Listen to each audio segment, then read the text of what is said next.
I'm leaving Canterbury and may never come back.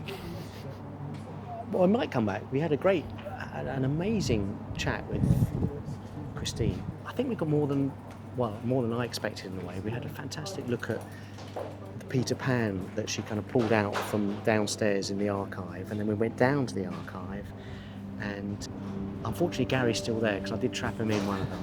But I've got back, and then we saw a lot of other comedy bits as well and other books and pieces. But the Pantomime archive down there was great. I mean, there's lots of costumes. There was a horse. There was a horse. We didn't actually quite see the horse because it was covered up. And Grimaldi, that was a big one. I think I think I've got to venture a bit more into Grimaldi. Apparently Grimaldi's buried very close to where I live in Italy. Not in Italy, in London town. And I'm going to go to that grave. I think it's in Highgate. Maybe it's even closer to me. Next to your house. Where? It's that big hill if you go like to Pentonville Road. Seriously? Yeah. Grimaldi's graveyard. Oh my word. It's called Grimaldi's graveyard. Is it really? So I would have thought he's buried there. If it's called Grimaldi's, maybe it's because apparently his son and his family were into the showbiz. Because one time it had Grimaldi and young Grimaldi, and we tried to tell the joke about Grimaldi, relating it with Stewart Lee's. What was the joke? I've got to look it up. But apparently Grimaldi goes to the doctor because he's very depressed, and he says, "I'm really depressed. I'm really down. I don't know what to do." And the doctor goes, "Well, if you're really down, you've got to go and see Grimaldi. He's the funniest man in town." He goes, "Well, I am Grimaldi." That was it wasn't really a joke, it's more of a, what was it? I don't know. And then apparently Stewart Lee does something very similar because he mentions Grimaldi, goes to the doctor and says, I'm feeling really down and depressed. And the doctor goes, "Well, you should go and see Stewart Lee." He goes, "Well, I am Stewart Lee." And the doctor goes, "You put on a lot of weight." Which I think it's something like that, and I might have misquoted it, but it's such a. I mean, Stewart Lee's so clever, funny, and his stuff was down there. And Stewart Lee's stuff, because there's people like Mark Thomas, Stewart Lee, Harry Hill. There's loads of the archive of British comedies. Your stuff? My stuff, my book, my comedy snapshot, and apparently I'm going to donate all my other stuff as well. And I've got loads of prints and photographs, obviously, of famous comedians, and that should be down. I'm really happy to donate that. Is that a donation, or are you just clearing out your shed? Well, if you speak to my wife, she says you definitely donate that stuff.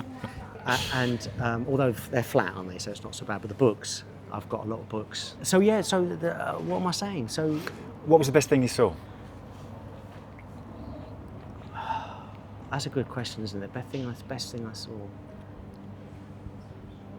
I think it was the because of being a photographer as well. I think those black and white photographs of the principal boy, the girls who became principal boys, were really interesting. And I'm not massively into archivey stuff, but it really is worth seeing and looking at. The same with some of the sketches or the drawings, the colour drawings of designing of some of the costumes, because that really did remind me of my mum. Because my mum was an artist, and I remember I'd try and hunt them out. She used to have these books where she used to draw and stylise dresses, and she was really into fashion. And that really reminded me of her drawings, which is extraordinary. So that's a kind of a personal thing, but as a pantomime thing, Christine did look at more, we looked at more, upstairs we looked at, it's our train. Which is proof that we're at the station and not AI-ing this. It's all green screen. Green screen, yeah. There's a seagull as well. It's above you. What was your favourite bit?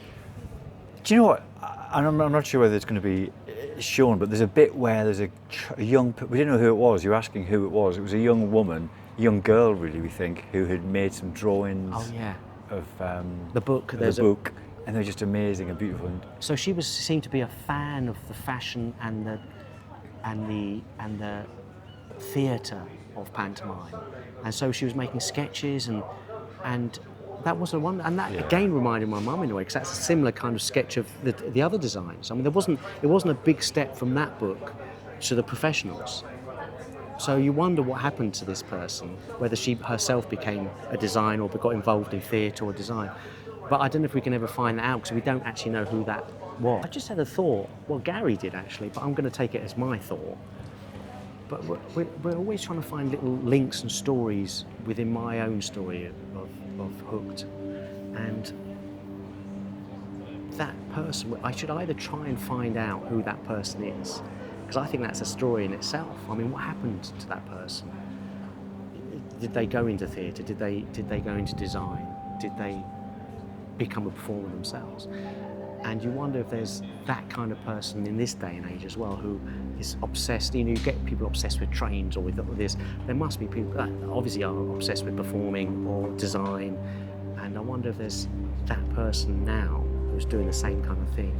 Even if it's in the technology we've got now, you know, this is just pen and ink, and this, you know, they might be using an iPad, just like, you know, some of the artists have moved on to other kind of mediums. So yeah, it'd be interesting to find out if there's something going on with someone else.